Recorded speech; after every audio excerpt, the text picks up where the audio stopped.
Ministro, quais as parcerias que estão sendo assinadas de direitos humanos aqui?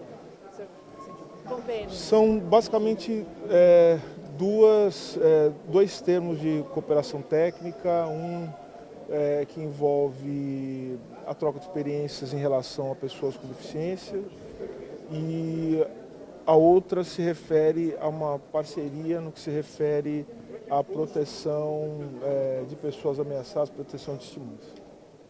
Quais é que são os grandes desafios, Sr. Ministro, neste momento que tem em mãos, olhando para aquilo que foi herdado por parte do antigo governo? Acho que são muitos desafios. Acho que é o desafio de colocar em pé as políticas de direitos humanos, reconstruir, ou seja, originalmente o Brasil, e a duras penas, constituiu uma tradição, que é uma tradição relativamente recente, de uma política nacional, uma política integrada, estável de direitos humanos, e que vinha sendo implementada diante da tradição do país, que é um país que nós sabemos que tem problemas sérios em relação a esse tema.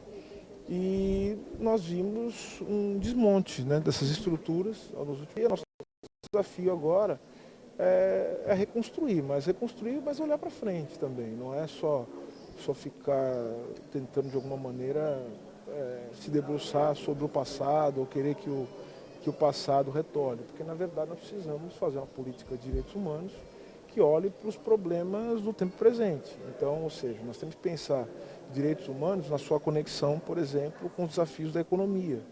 Nós temos que pensar a questão dos direitos humanos relacionados aos problemas urbanos. Nós temos que pensar direitos humanos relacionando a nova configuração das questões raciais globalmente, as questões de gênero, as questões de identidade de gênero, de sexualidade, mas tudo isso pensando também no tema do direito ao desenvolvimento, ou seja, o que significa pensar humanos num país de profundas desigualdades como o Brasil, o que significa pensar direitos humanos no contexto da América Latina, diante das mudanças na economia global.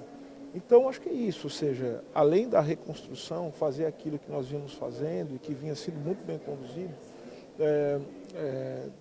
enfim, pelo menos desde o final dos anos 90, nós temos agora que avançar. Então, assim, por isso que eu tenho chamado de uma nova política de direitos humanos no país. Nós estamos aqui, justamente, acho que essa vez para Portugal, além da assinatura dos acordos, também para que nós possamos tomar pé da situação, entender, conversar com as autoridades portuguesas, conversar, enfim, com as pessoas que vivenciam o problema. Nós estamos sabendo dos problemas, do que está acontecendo por aqui, né? E acho que essa visita também tem essa ideia de entender como é que nós, juntamente com o governo português, podemos colaborar para dar conta, né, de atender as pessoas que estão sofrendo, que estão reclamando e com razão. Quais são os principais né? problemas relatados por senhor?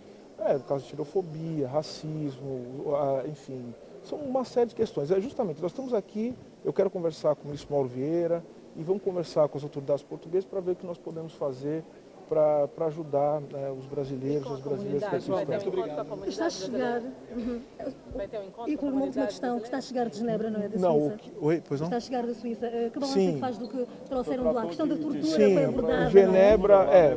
em Genebra, depois de 20 anos, o Brasil ele volta a se apresentar diante da comunidade internacional para falar sobre o tema da tortura no Brasil.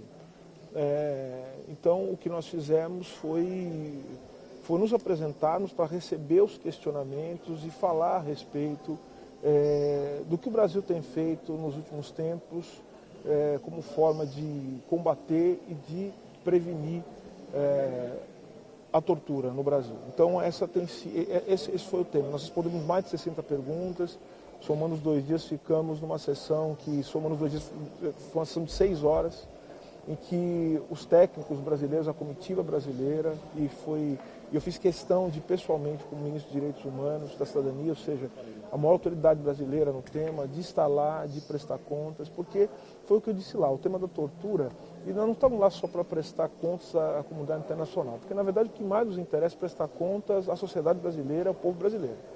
E nós entendemos que falar sobre essa questão e tentar entender como se dá, como a gente pode aprimorar os mecanismos de combate à tortura, de prevenção à tortura, é algo que interessa profundamente ao povo brasileiro e eu acho que é uma forma também de solidificar a nossa soberania, porque a proteção do povo brasileiro exige, portanto, o respeito aos direitos humanos. É isso.